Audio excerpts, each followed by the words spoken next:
O programa Educação em Diabetes informa: o bom controle glicêmico depende do que você come, da quantidade de exercícios que você faz e da medicação que você toma. Na dúvida, consulte seu médico. ANAD, Associação Nacional de Assistência ao Diabético. Atenção você, paciente diabético. O único profissional da saúde realmente capaz de tratar e receitar medicamentos para diabetes é o médico endocrinologista. A Sociedade Brasileira de Endocrinologia não recomenda a prática clínica de outras especialidades no tratamento da diabetes. A Organização Mundial da Saúde indica que nos próximos anos a humanidade estará às voltas com os efeitos de uma grande epidemia de diabetes. Doença caracterizada pelo excesso de glicose na circulação sanguínea, que causa uma série de efeitos deletérios em nosso corpo. Veja agora como o excesso de açúcar no sangue debilita nosso organismo. Coração e circulação. Doenças cardiovasculares são responsáveis por 80% das mortes de diabéticos. O excesso de açúcar no sangue causa lesões nas camadas internas dos vasos sanguíneos, dificultando a circulação. Em situações extremas, essa síndrome pode gerar desde infartes até a amputação de membros debilitados pela má irrigação. Cérebro.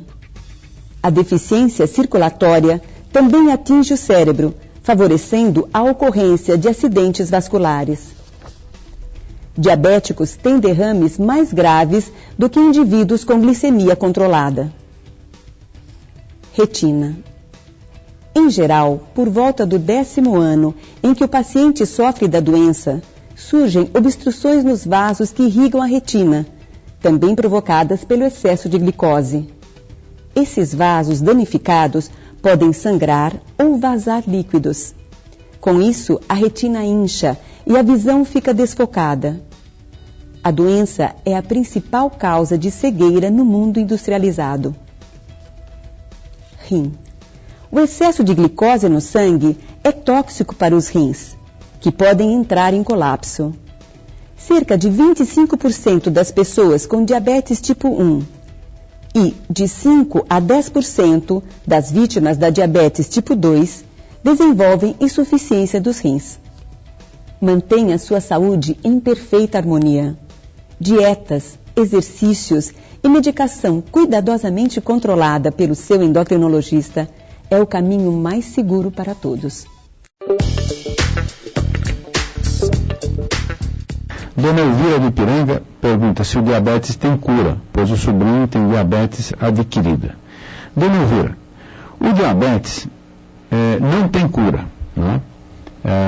Aqueles que, por enquanto, embora se busca a cura, isso ainda está muito longe. O que a gente tem que falar para vocês é que o diabetes tem cura clínica, isto é, aquelas pessoas que se controlam e que têm a sua glicemia normal, sua hemoglobina glicada abaixo de 7, praticamente têm uma vida normal, têm uma cura do diabetes clínica, não vão ter complicação, entendeu? As complicações em geral são aquelas que são temíveis e, evidentemente, o que a gente pode fazer é tomar remédio, controlar o diabetes e você não ter complicação, tá? Não existe a cura vai demorar muito, mas eu lhe digo, não existe hoje, praticamente depois do câncer, o diabetes é uma doença que está sendo mais pesquisada no mundo todo, tá ok? Eu falo com quem? Com a Silvia. Silvia, de que bairro? Cidade Líder. Cidade Líder, pergunta, Silvia. Doutor Fábio, eu gostaria que, se possível, o senhor me ajudar, que caminho eu devo tomar para conseguir os medicamentos e a fita pelo governo, né? Sei. Ok. Você toma comprimido ou insulina? Eu tomo comprimido. Ok. Tá? Vou responder sim. A sua pergunta é muito importante. Que caminho tomar para se conseguir medicamentos do governo e as fitas que são muito importantes para a monitorização. Vocês sabem que, não vou nem falar da importância dos remédios, né? Sem remédio não tem regressão, se não tem regressão, se não tem controle, se você não tem controle, as complicações serão, sem dúvida, virão para o diabético. E as complicações são sérias. E as fitas são fundamentais para a monitorização. A monitorização é fundamental para você saber se está controlado, o que você vai fazer, vai tomar mais remédio, não vai. Você enxerga o seu diabetes, essa doença que as pessoas nada sentem, nada vê, mas você, através da monitorização, você sabe quanto está o seu diabetes, quanto está a sua glicemia. Então, o caminho, na realidade, é a Secretaria de Saúde que tem que cumprir a lei, aqui no Estado de São Paulo, cumprir a lei de proteção ao diabetes. Nós estamos lutando muito para que essa lei seja federal, em outros estados também. Se você não conseguir no seu posto de saúde, você vai até a Secretaria da Saúde, que fica aqui em frente ao Hospital das Clínicas, na rua Dr. Enéas de Carvalho, e leva a sua receita, que eles vão dar informação como você obter gratuitamente. E se você não conseguir, vá a um tribunal de pequenas causas no fórum e diga que você tem uma lei que nós batalhamos muito para ser aprovada e ela está vigente e que você quer usar essa lei, que você não tem dinheiro para pagar. Olá pessoal, mais um programa Educação em Diabetes, apresentando aqui culinária para diabético, né? Lúcia? E nutrição da ANAD, na nossa programação do nosso departamento de nutrição, aqui com mais um elemento da nossa festa surpresa. Para você que tem aí uma boda, né? Tem as bodas, pode ser de casamento, pode ser de aniversário, pode ser um batizado. Lembra que na semana passada nós já demos uma receitinha deliciosa, nosso pão de cenoura. Hoje nós vamos fazer um mini bolo de ricota e uva passa. Uma delícia. Uma delícia. Que você pode fazer para qualquer ocasião, como a Lúcia disse. A gente usou assim como para você, uma ideia, né? Uma festa infantil, mas pode aproveitar para qualquer tipo de festa e até para você vender também, né? Dá para você vender e dá para você fazer também uma reunião com seus amigos e fazer esse lanchinho no período da tarde. E vamos lá. Você falando, só uma coisa que me ocorreu agora. A gente fala, você pode vender, mas cuidado, porque assim, alimentos tem que ser, é muita vigilância em cima de alimentos, né? E principalmente para diabético, né? Na realidade é o seguinte, todo e qualquer tipo de comércio de alimentos tem uma grande estrutura por trás. Legislação, que começa pelo Ministério da Saúde.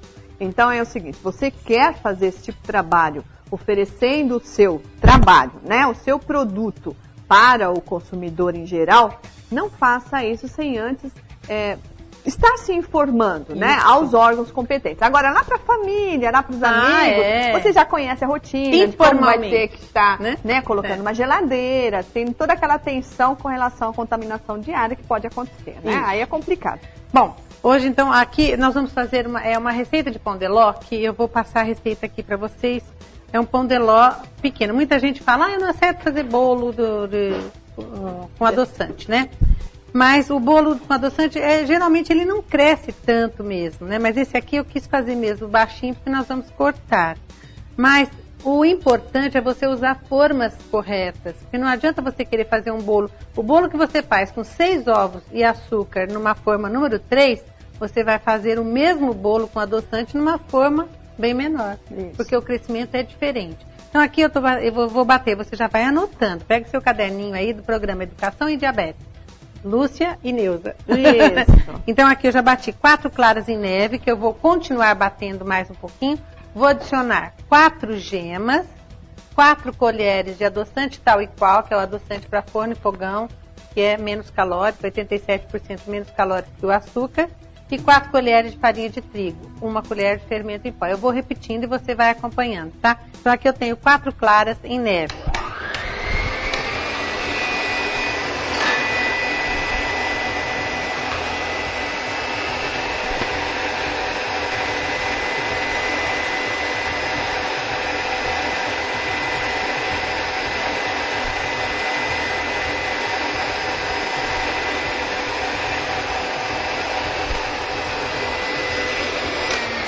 É fácil de guardar essa receita, porque aqui eu tenho 4 ovos, 4 colheres de adoçante, 4 colheres de farinha e 1 colher de fermento. Então, agora eu vou colocar as gemas, vou continuar batendo. Nosso forno está ligado aí, né? Tem um cheirinho bom. Em casa você vai procurar bater mais para ficar uma esponja bem fofinha. Na realidade é o seguinte, todas as massas doces, né, que precisariam ter uma altura pela aeração, com o adoçante você não consegue obter isso. Então não fique triste não. O bolo, ele geralmente não dá aquela espessura, né? Não fica fofo, gente. Ele sempre fica uma massa um pouco mais trapezada, tá? O açúcar que fica leve, mas não cresce muito. Não cresce muito, tá? É o açúcar que dá essa informação, que dá essa disposição. Essa colher de farinha rasa, essa colher de sopa, medida. né? Aí você fala, nossa, é tão pouquinho, não vai dar certo. Vai. São 4 colheres, assim, colher medida, colher de sopa de farinha de trigo.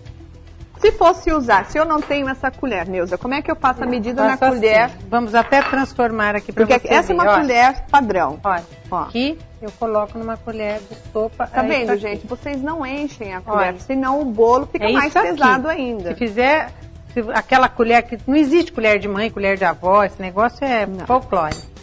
1 colher de sopa de fermento em pó. Sopa essa aqui. Depois que eu coloco a farinha, eu não bato mais. Eu só mexo assim, olha. Com o próprio batedor da batedeira, se você não tiver um fouet é aquele batedor de arame que também você encontra em qualquer supermercado, lojinhas, né? E se eu quiser usar a minha famosa colher, né, de pau, de madeira, que a maioria tem, não tem, nem todos têm uma batedeira em casa, né? Eu acho que hoje em dia todos têm, viu, Neuza? Eu acho que sim, mas se não quiser, assim, porque a colher não mistura tão bem. Eu acho assim, então, você pode lavar bem as mãos, ou usar uma luva e mexer com as mãos de baixo para cima, para mexer e envolver bem as claras com a farinha. Isso é um segredinho que um confeiteiro me ensinou. É mesmo?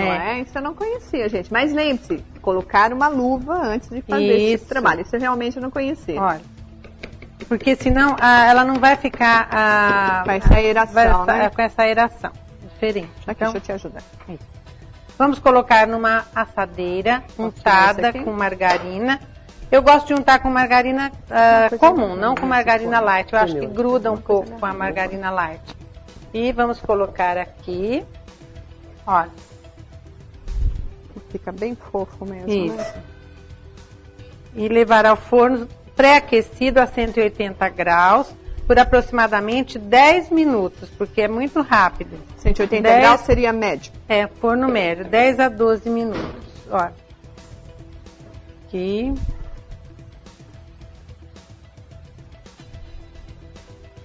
Pronto. Vamos aproveitar, porque aqui, olha, dá meia fatia.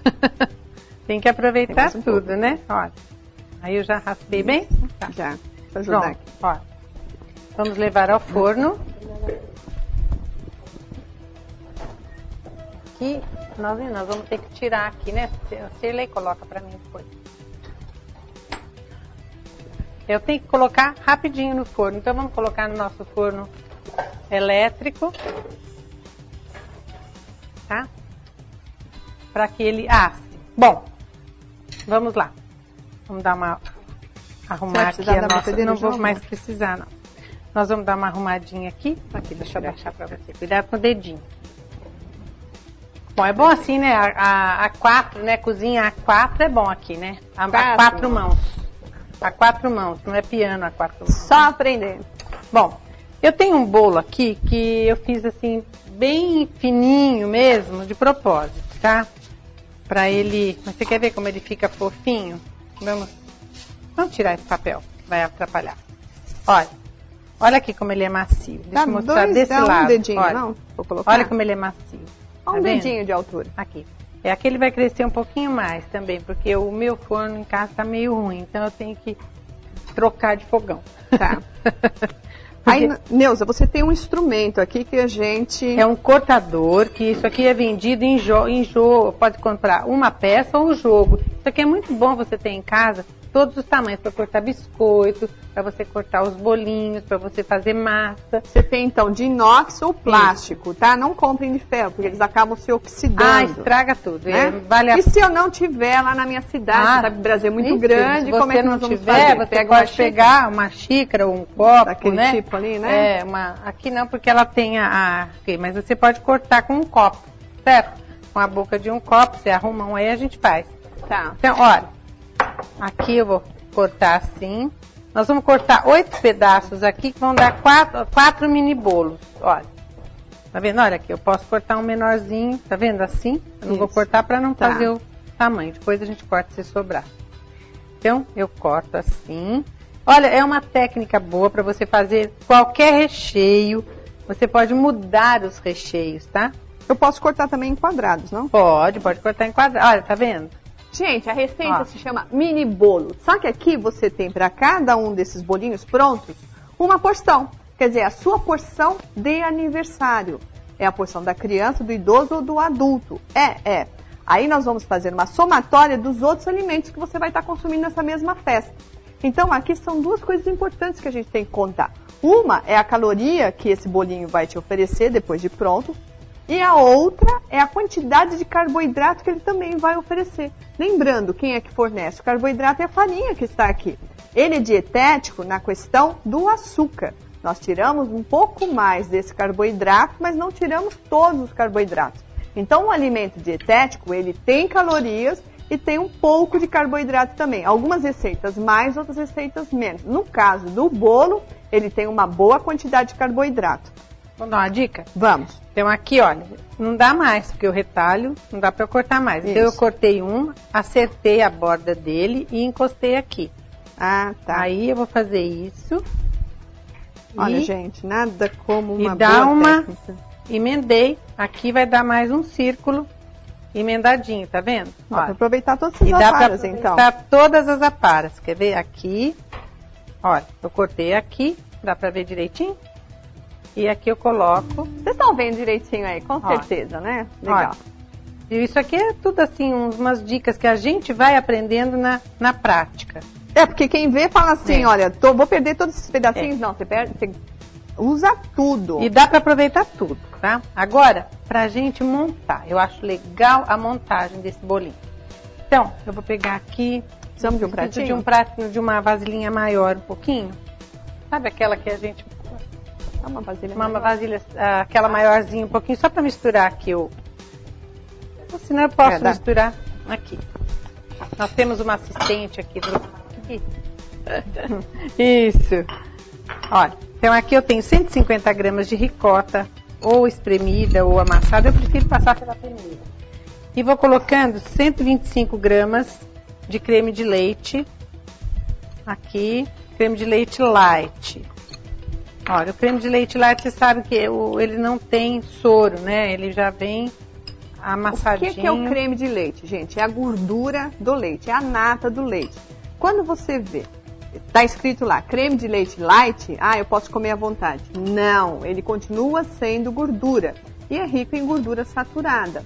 Então aqui a gente está colocando uma quantidade pequena para dar aquela qualidade gustativa, né, que a gordura tem, que é muito apreciado. E diminuindo uma quantidade dessa gordura aqui nesse bolinho. Por isso que ele é calórico.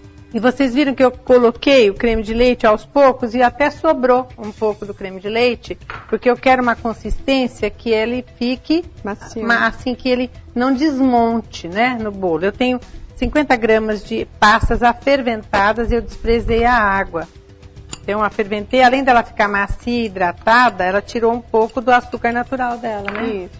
Lembrando de novo, as frutas desidratadas são como as frutas naturais. A diferença é que a fruta desidratada você retirou a água.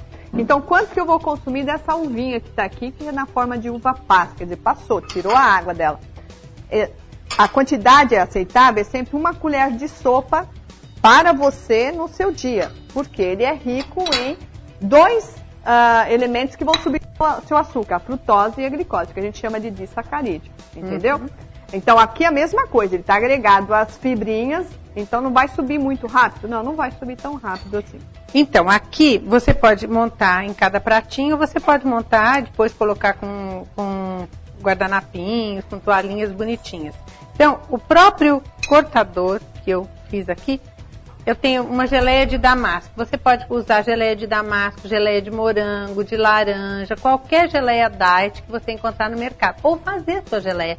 Agora é época de morango. Isso. O morango tá assim baratinho. Você bate o morango ou amassa, coloca adoçante tal e qual e deixa no fogo fervendo até que ele atinja uma consistência. Essa aqui, olha, é uma geleia que eu deixei o damasco, eu fervi bem o damasco. Às vezes vai secando a água, você vai colocando mais, fervi, depois que ele atingiu assim uma consistência bem molinha, eu coloquei o adoçante tal e qual, bati no liquidificador e voltei a panela para dar essa geleia gostosa aqui. Aí você vai dosar a água, ou mais ou menos. Então aqui nós vamos montar. Eu vou colocar esse aqui, olha, tá assim. Então dá pra você fazer com a goiaba, dá pra você fazer com a manga, fica maravilhoso. Com a banana, com a ameixa, dá pra você estar usando. Que bonitinho que fica. Você pode montar bolinhos de qualquer jeito, assim, qualquer sabor. Se eu não tenho esse arinho, eu posso fazer aquele aro de cartolina que você com tinha toda outra certeza, vez? Pode fazer de cartolina. Eu não gosto de montar assim, olha, aqui, porque ele fica todo torto. Isso. Né? Montando no arinho, você pode fazer uma cartolina, cobrir a cartolina com papel alumínio, né? Fechar com um durex no diâmetro que você vai fazer. Aí você faz isso. Por que cobrir com papel alumínio? Porque não vai grudar no papelão, na cartolina, né? Questão de higiene. Aqui eu passo um pouquinho de geleia, colocou uma parte, coloco, né, o recheio, olha. Essa receita dá 4 bolinhos. Você pôs umas 3 colheres de chá, né? Aí fala você da valor calórico, né? Então, cada bolinho desse vai ter 430 calorias. Olha! Do jeitinho que tá aqui. 430? 430 calorias, gente. É a quantidade de calorias de uma refeição num dia de um adulto que está precisando emagrecer, que tem 1.200 calorias para consumir no dia inteiro. Ai, meu Deus, por isso que eu não emagreço. Emagrece. Então é o seguinte, você está numa festa, lembre-se que você está lá para se divertir, é uma festa diet, é uma festa alegre, que a sua porção de doces e de calorias acaba ficando só nesse bolinho. Ok? Então o que acontece? Você vai juntar então o seu lanchinho da tarde para o seu jantar. Não, se você for numa festa então para o período do jantar, dá para você estar consumindo esse bolinho e mais um brigadeirinho, que vocês vão estar conhecendo também uma receita, tá? Quanto que nós temos? Por que eu estou falando dessa contagem deles da calorias? E nós temos que lembrar sempre também que nós estamos contando os carboidratos. Então nesse bolinho, na receita toda, você tem 48 gramas de carboidrato. Então, você, diabético, já sabe o que é um carboidrato e quanto equivale 48 gramas de carboidrato. A 2 pãezinhos francês, 4 fatias de pão integral. Então, veja bem, aqui você está consumindo um alimento diet, que tem um valor calórico alto. Lembrando, o que é que tem um alto aqui? É aquela gordura do creme de leite, que apesar disso é light. Você vê que se nós não tivéssemos tirado a gordura daquele creme de leite, ele estaria mais calórico ainda. Imagine. E ele é alto em carboidrato porque tem a fruta seca, tá? Tanto do damasco quanto da uva passa. E tem o carboidrato complexo que a gente fala que é do trigo. Você vê quanta coisa que a gente está colocando aqui? Viu como você aprende? Isso. Olha, e aqui eu tirei já o primeiro. Olha como fica bonito. Você tira, ele fica retinho. Você pode fazer essa técnica com bolos grandes também, usando um aro. Porque esses aros você pode comprar de todos os tamanhos. Tem até 30, 35. E você monta qualquer bolo aqui em cima do aro. Aí eu vou colocar a geleia. Uma colher de chá. Uma você vê colher que é tudo de chá, olha. E quem falou que você não pode comer? Pode comer, aqui. mas quanto? Olha. O negócio é aquele que fala, é diet, posso comer à vontade, né? Não é isso, não. É diet. Se você comer 2 diet desse aqui, melhor, né? Gente, energia, ela é energia. Então, o que acontece? A única coisa que não engorda são vitaminas, minerais e água. Isso não engorda. Por quê? Porque não fornece energia. De resto, tudo fornece energia, inclusive o álcool. estar favorecendo o seu aumento de peso? Vai, porque no caso você está fornecendo energia que vai acabar sendo armazenando. Então, eis aí os nossos mini bolos de ricota e passas. Espero que vocês tenham gostado. Olha que bonitinho. Olha, vamos para a mesa? Vamos levar na nossa mesa de festa, né?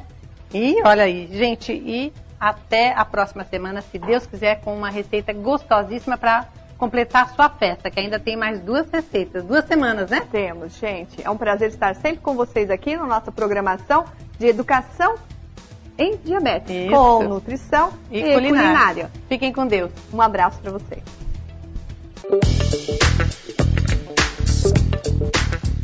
Como podemos fazer para lembrar de tomar nossos comprimidos antidiabéticos que previnem altas glicemias? A melhor maneira de lembrar de tomar remédio é criando uma rotina diária. Ou seja, tome sempre o medicamento na mesma hora do dia e no mesmo lugar, se possível. Para reduzir ainda mais as chances de esquecer, use uma caixinha de comprimidos etiquetada ou um organizador de comprimidos. Coloque na caixinha os comprimidos que você irá tomar diariamente, para facilitar seu controle de que todos foram tomados. O perigo de não tomarmos nossa medicação antidiabética é que o nível de glicemia poderá se elevar.